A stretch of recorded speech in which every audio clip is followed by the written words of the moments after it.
We are going to have the executive session this evening, but I am going to entertain public input and comments prior to that. At that point in time, when we do go into executive session, we will be reconvening. So at this time, I would open the meeting up to public input.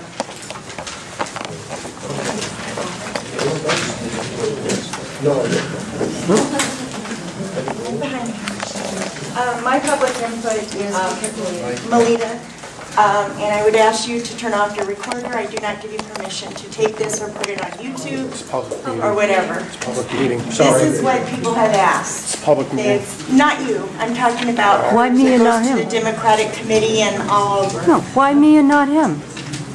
That's a newscast. They're here for a reason. But the problem is people are anxious to get their feelings out, but they've been told they have to speak up or look over here or talk into this tape, and it's not fair to the public. So I think we need to have rules of what is fair to your public that want to do input and what isn't fair. I don't think we should be heard from the sideline consistently to speak up or do this or do that. It's just very uncomfortable for people. I would like to defer to the town attorney, but I believe that there is no reason for anyone not to be able to tape or video or audio this proceeding. That's correct. As a matter of fact, after April of next year, you have to allow it. There's no prohibition to tape or take photos. Thank you. Does that mean that we have to answer to a third party on the side? Now you would speak to the board. Thank you.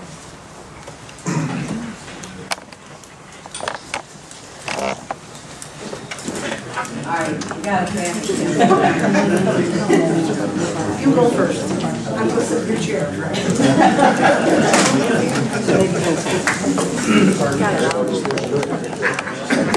I shouldn't. Eddie, here. Take this one, hon. I don't know if that one's working. Want me to hold it for you? Want me to hold it for you? Here. Ed Zaleski, Van Antwerp Drive, veteran of 54 years in Cicero. This morning in the Post-Standard, a staff writer, Katie O'Toole, had written a nice article about consolidation. And she has some figures in there. I just thought I'd read them in case anybody didn't read the paper. But when we first started this program in consolidation at the fire barn in Cicero, the cost savings were about $500,000. Then another meeting after that, it kind of jumped up to about $750,000. And after every meeting, we seem to be worth more and more. And now we're up to, what was it, $1.5 million. And now we're up to over $2 million. And it must keep going, so, you know, we can use these figures, we can make some money. But it just seems as though every meeting we have the same questions again, because mine is, you know, if it ain't broke, you don't fix it. But the thing is, I'm definitely not in favor of consolidations, you know. So I think that every time we have a meeting, we have different figures. It's going to be very confusing in the future. Thank you. Thank you. Here. Thank you. You're welcome.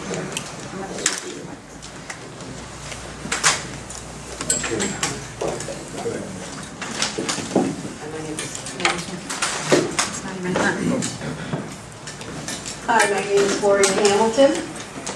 I don't know where to begin because I have something that is upsetting to me.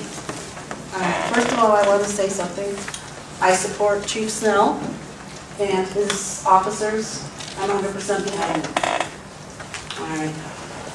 On October 21st, I received an email through my internet server, and it had to do with Judge Bertrand. Okay? And what I'm going to say is, it came through my internet server that only I get email from e-policing. I do not use that email service whatsoever for anything. I gave it to e-policing on October 6th of 2008 because my AOL service was not accepting e-policing mail. I am using my server that provides me my service for my internet, and the only people that use it is ePolice. I feel that my email was compromised and was given to a Democratic candidate. When I am a registered Republican, I object to this. So I would like it to be addressed by the town board of how my email address is now associated on the Democratic ticket. And I would like an answer in writing from the town board. And like I said, it has no reflection. I do not believe 1 second that anybody in Chief Snell organization gave out my email. But somebody has made access, found access to this email of my service provider. You are the My second, name? No. You are the second person today that I have received this information from. And as I had said, I personally have no idea, but if it's possible for me to find out, I will, as I had said. Well, I used I'm to not work going- for Verizon, and I want to tell you something. When Verizon didn't give out my email, I understand, and I understand and what so you're saying. someone in the town of Cicero has accessed your database and has given out my email address to another a party that I'm not affiliated with. And I have received phone calls to my house, which everybody's making phone calls. And I received this in the mail today, and I didn't mind getting this in the mail today, did not mind getting this in the mail whatsoever. I did mind the fact that it showed up in my email address that strictly I use for e-policing alone. I have never received any other mail in this, which is, my confidentiality has been exposed now. So, You're talking about your AOL account? no. Yeah, I'm gonna tell you what it is. It's my Excuse me just a Verizon. moment. Joe? Yeah, I received a email on, No, I believe it was Saturday regarding the same incident. We immediately began an investigation. We believe we will have an answer very shortly for the town board on how this may have occurred. I spoke with Judge Bertrand immediately after I received the phone call, and I was promised that no more of such material would be sent out until we could decide what happened. The day that it was sent out, I believe, was on a Thursday. The 21st. Yeah, I That's think it was a Thursday. Yeah. But it is impossible to come from our office due to the fact that Angela doesn't work on Thursdays, and she is the keeper of e-policing and sends it out. But we will, believe, have an answer for the town board very shortly on how this occurred. Thank you, I appreciate that, because, And I as I appreciate say, you are now. Well, I gotta tell you something. I worked for Verizon and many years ago, and I retired. And I changed when Verizon sets up your account to use your name at verizon.net. Well, I want to be a little different, and so I changed my address, which I can do. I'm allowed to do that. So I made it special. So no one had it, no one. Verizon couldn't sell my email to anyone. No one could get it except me. And I gave it to you. And I have been receiving, I have every email that his group has sent out since day one of e-policing. Every single email.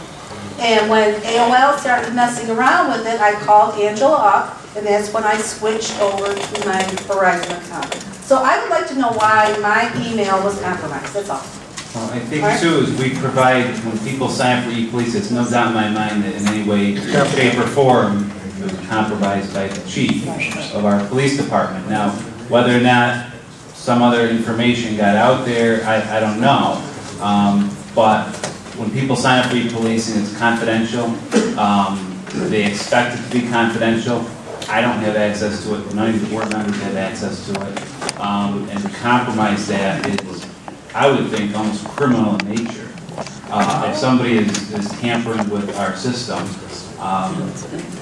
so I know it's going to be investigated by the chief of police. I would also ask perhaps even the Onondaga County District Attorney's Office to look into the matter. Well, it's alarming to me. It's alarming to me that, you know, I mean, if you give out this information, especially, you know, to a police department, that it's not accessible to other people.